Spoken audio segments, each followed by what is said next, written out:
প্রথমেই একটা অত্যন্ত গুরুত্বপূর্ণ তথ্য আপনাদের সামনে রাখি। আমি ভাবিনি যে এটা বলতে হবে আলাদা করে, কিন্তু তাও এটা বলে দিচ্ছি। অবশ্যই এটা জেনে রাখুন এবং জানিয়ে রাখুন। আপনারা এসআইআর এর ফর্ম ফিল আপ করছেন সকলেই, এনুমারেশন ফর্ম যেটা বিএলওরা দিচ্ছেন সেই ফর্ম আপনারা ফিল আপ করছেন।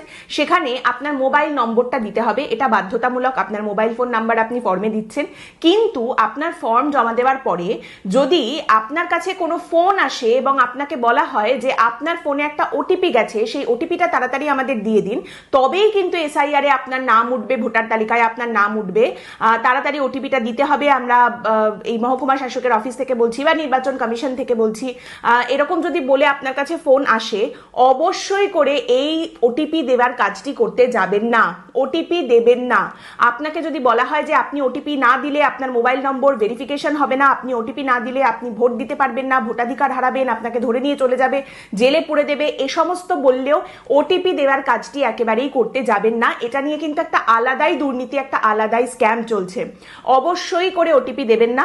যদি এরকম কিছু বলা হয়, তাকে বলে দিন যে আমি আমার বিএলওর সঙ্গে কথা বলে নেব বা আমি বিডিও অফিসে গিয়ে নিজে কথা বলে আসবো। ওটিপি দেবেন না। এই বিষয়টা আপনিও জেনে রাখুন, আপনার পরিবারের সকলকেও বলে রাখুন, আমিও বলে রাখছি। বলে রাখতে কোনো অসুবিধা নেই, সাবধানে থাকুন। কোনো যদি কেউ ফোন করে বলে যে আপনার এসআইআর এ নাম তোলার জন্য একটা ওটিপি আসবে, সেই ওটিপিটা আমাকে দিয়ে দিন, সেই কথায় একেবারেই কিন্তু মানবেন না এবং পা দেবেন।